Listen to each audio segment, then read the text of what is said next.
পরম করুণাময় ও দয়ালু আল্লাহর নামে শুরু করছি। সূরা আল বাকারা, বাংলা অর্থ, আয়াত সংখ্যা 200।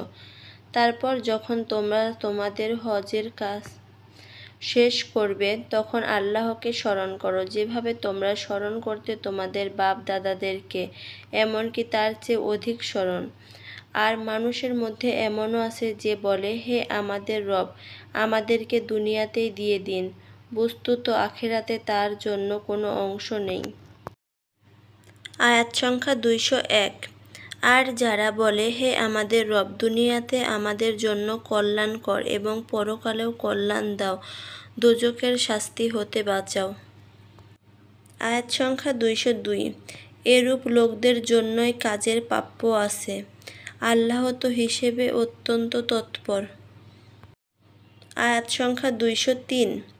আর নির্দিষ্ট দিনে আল্লাহকে স্মরণ করো, অতঃপর যদি কেউ তাড়াতাড়ি, কেউ দুদিনে, কেউ দেরিতে সম্পূর্ণ করে আসে তবে কোনো পাপ নেই। এটা মুত্তাকিদের জন্য। আর আল্লাহকে ভয় করো, জেনে রাখো যে তার কাছে তোমাদেরকে একত্রিত করা হবে। আয়াত সংখ্যা 204। আর মানুষের মধ্যে এমন লোকও আছে যার পার্থিব কথা আপনাকে মোহিত করে, সে অন্তরের বিষয়ে আল্লাহকে সাক্ষী রাখে, মূলত সে মহা বিরোধী। আয়াত সংখ্যা 205। যখন সে প্রস্থান করে তখন সে দেশে অশান্তি সৃষ্টি করতে চায় এবং শস্যক্ষেত ও জীব বংশ ধ্বংসের চেষ্টা করে। আল্লাহ অশান্তি পছন্দ করেন না। আয়াত সংখ্যা 206।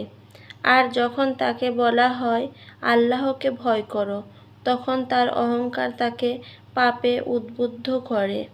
জাহান্নামই তার জন্য যথেষ্ট, এটা বড়ই নিকৃষ্ট স্থান। আয়াত সংখ্যা 207।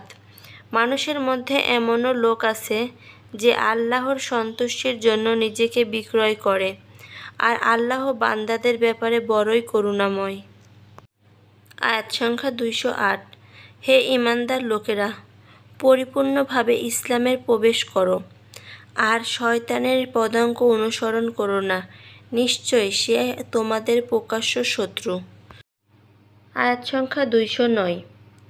স্পষ্ট নির্দেশনা আসার পরও যদি তোমাদের পদলঙ্ঘন ঘটে তবে জেনে রাখো যে আল্লাহ মহাপরাক্রমশালী, মহাবিজ্ঞ। আয়াত সংখ্যা 210। তারা কেবল প্রতীক্ষা করছে যে মেঘের ছায়ায় আল্লাহ তাআলা ও ফেরেশতারা তাদের কাছে আসুক, আর সব কিছুর নিষ্পত্তি হোক, আর সকল ব্যাপারই আল্লাহর দিকেই প্রত্যাবর্তিত।